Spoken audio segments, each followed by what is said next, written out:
तो आज का हमारा लेक्चर है जी एक्सरसाइज 6.7 है। क्वेश्चन नंबर 1 है, इसका पार्ट नंबर 1 है। कहता find equation of tangent and normal to each of the following at indicated point. तो कहता है जी टेंजेंट और नॉर्मल की इक्वेशन फाइंड आउट करनी है। कहाँ पे? ये गिवन कर्व है हमारे पास, एक गिवन इक्वेशन है Y square is equal to 4ax at, ये पॉइंट दिया उसने 80 स्क्वायर कॉमा 280। तो हमें पता है टेंजेंट जो होता है, टेंजेंट किसी ना किसी पॉइंट के ऊपर ही होता है। टेंजेंट किसी पॉइंट के ऊपर होता है, तो वो पॉइंट गिवन है हमें। इस पॉइंट के ऊपर हमने टेंजेंट की इक्वेशन फाइंड आउट करनी है। ठीक है जी। तो टेंजेंट की डेफिनेशन क्या होती है, मैं पहले टेंजेंट को डिफाइन कर देता हूँ जी। टेंजेंट की डेफिनेशन हमारे पास होती है जी, tangent at a point, tangent to the curve, tangent to the curve at a given point is a line that touches the curve at that point. तो ये टेंजेंट की डेफिनेशन हो गई जी। नॉर्मल की डेफिनेशन क्या होगी? Normal is a line that is perpendicular to the tangent. Normal is a line that is perpendicular to the tangent at the point of tangency. तो ये हमारे पास जी टेंजेंट और नॉर्मल की डेफिनेशन होगी। तो देखें टेंजेंट हमें पता है कि टेंजेंट जो होती है एक स्ट्रेट लाइन होती है, इस तरह नॉर्मल भी एक लाइन होती है, स्ट्रेट लाइन।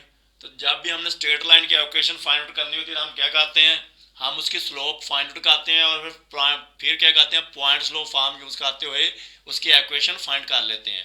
तो देखें जी टेंजेंट की पहले स्लोप फाइंड आउट करूँगा मैं। तो देखें डेरिवेटिव हमारे पास क्या होता है। जब हमने डेरिवेटिव को इंटरप्रेट किया था, डेरिवेटिव को जियोमेट्रिकली हमने डिफाइन किया था, तो क्या था, डेरिवेटिव क्या होता है, मैंने आपको बताया था कि डेरिवेटिव जो होता है वो slope of the tangent line होती है, slope of the tangent line ही होती है। तो देखें जी जो मेरे पास इक्वेशन गिवन है, सॉल्यूशन स्टार्ट करते हैं जी। Y square is equal to 4ax, इसका नाम मैंने इक्वेशन नंबर 1 रख दिया। ये गिवन इक्वेशन है मेरे पास। तो मैं क्या करता हूँ, इस इक्वेशन का डेरिवेटिव ले लेता हूँ। जब डेरिवेटिव लूँगा तो वो मेरे पास जो इक्वेशन आएगी वो slope of the tangent line आ जाएगी। ठीक है जी। तो डिफरेंशिएटिंग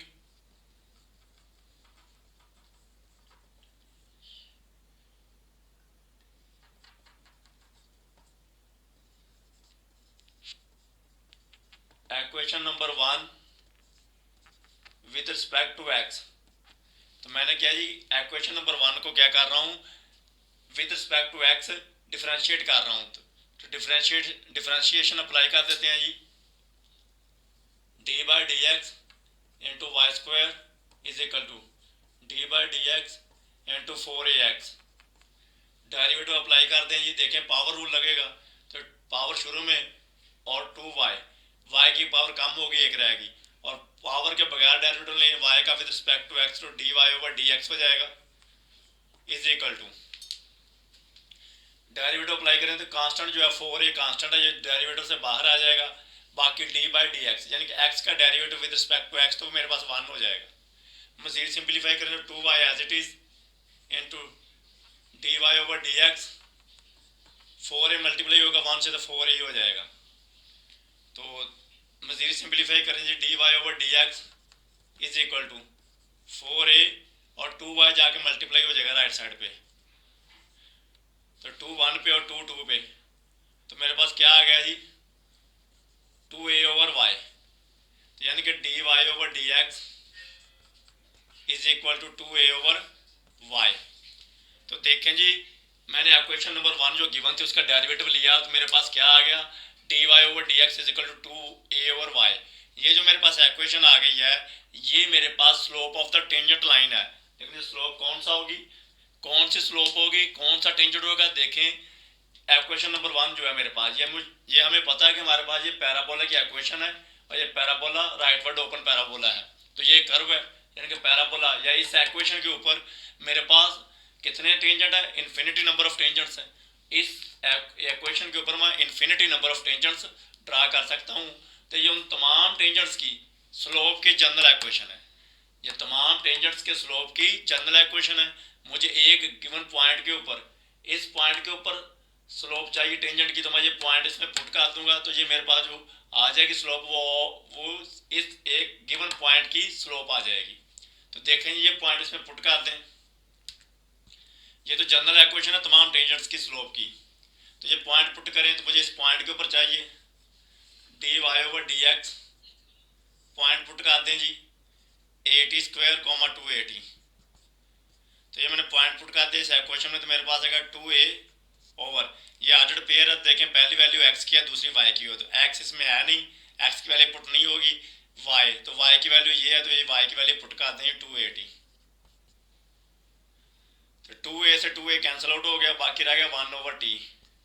तो ये जो मेरे पास इक्वेशन आ गई, जो slope of the tangent line है, और ये टेंजेंट कहाँ पे है, ये किस पॉइंट के ऊपर है, ये इस पॉइंट के ऊपर है। तो ये एक गिवन पॉइंट के ऊपर जो टेंजेंट है उसकी स्लोप मेरे पास आ गई। इसका नाम अगर मैं M1 रख लूँ तो देखें जी स्लोप मिल गई है, तो मैं पॉइंट स्लोप फॉर्म यूज करते हुए क्या करता हूँ,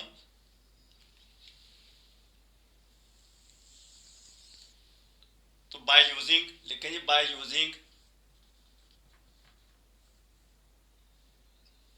using point slope form of line. तो लाइन की पॉइंट स्लोप फॉर्म यूज करते हुए हम क्या करते हैं, टेंजेंट की इक्वेशन फाइंड आउट कर लेते हैं। तो पॉइंट स्लोप फॉर्म क्या थी मेरे पास जी, y minus y1 is equal to m x minus x1। तो देखें जी m स्लोप होती है, तो मैंने m1 रखा हुआ इसका नाम, तो मैं इसको m1 कर रहा हूँ। तो वैल्यूज पुट करते हैं जी y माइनस y1। तो ये जो पॉइंट है ये x1 और y1 गिवन पॉइंट है, ये गिवन पॉइंट है, ये x1 और y1 की वैल्यू है। तो y1 क्या है मेरे पास 2AT is equal to M1, slope 1/t आई हुई है, x माइनस x1 की वैल्यू मेरे पास क्या है जी 2AT, x1 की वैल्यू AT स्क्वायर। तो सिंप्लीफाई करिए, t मल्टीप्लाई डिवाइड हो रहा है राइट साइड पे, लेफ्ट साइड पे शिफ्ट करेंगे तो मल्टीप्लाई हो जाएगा। तो y माइनस 2AT इंटू फिर t is equal to x minus AT square as it is. तो इस t को मल्टीप्लाई करते हैं जी YT माइनस का 2AT square is equal to x minus AT square as it is. तो 2AT square minus का right side पे shift करते हैं इसको जी, YT is equal to x minus AT square, और ये राइट साइड पे जाके 2AT स्क्वायर प्लस का हो जाएगा जी। तो मज़ीद सिंप्लीफाई करें तो YT is equal to x minus, देखें 2AT स्क्वायर प्लस का, इसमें से माइनस का AT स्क्वायर माइनस होगा तो प्लस का AT स्क्वायर रह जाएगा जी। तो ये जो मेरे पास इक्वेशन आ गई, ये जी रिक्वायर्ड इक्वेशन आ गई, रिक्वायर्ड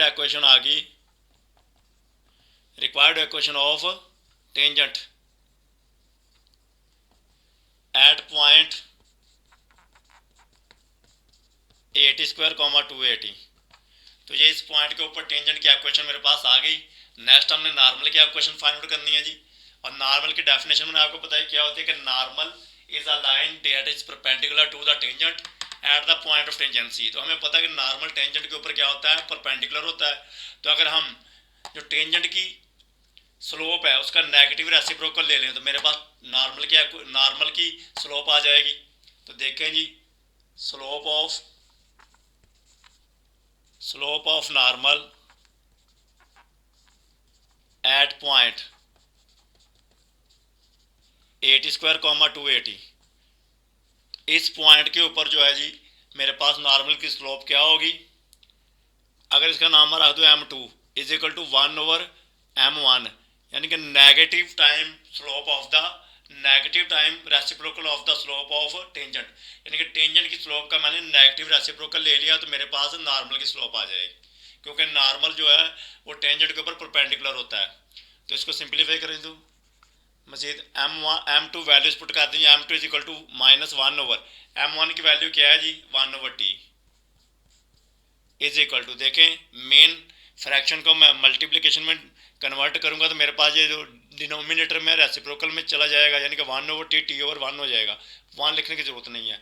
तो ये मेरे पास स्लोप ऑफ द नॉर्मल आ गई। तो अभी क्या कहते हैं point slope, using point slope form use करते हुए हम क्या कहते हैं नॉर्मल की इक्वेशन फाइंड आउट कर लेते हैं जी।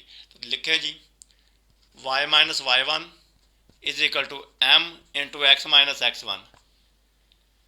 तो वैल्यूज पुट करते हैं जी y माइनस y1 की वैल्यू क्या है जी 2AT इज इक्वल टू, तो स्लोप मैंने नॉर्मल के स्लोप का नाम M2 रखा हुआ तो इसको मैंने M2 कर दिया। तो M2 की वैल्यू आई है माइनस का t, x माइनस x1 की वैल्यू है जी AT स्क्वायर। सिंप्लीफाई करें जी, y minus 280 is equal to minus का t है, मल्टीप्लाई करते हैं जी माइनस का tx और प्लस का 80 क्यूब हो जाएगा। इसको राइट साइड पे शिफ्ट करते हैं तो y is equal to minus का tx प्लस का 80 क्यूब और ये प्लस का 280 हो जाएगा। तो ये जो मेरे पास आ गई जी, ये रिक्वायर्ड इक्वेशन आ गई, रिक्वायर्ड इक्वेशन आ गई of normal at point 80 square comma 280। तो ये जी हमने क्या किया, टेंजेंट की स्लोप भी निकाल दी, टेंजेंट की इक्वेशन भी निकाल दी और नॉर्मल की इक्वेशन भी निकाल दी। तो चलते हैं next question number 1 part number 2 की तरफ जी, नेक्स्ट पार्ट की तरफ।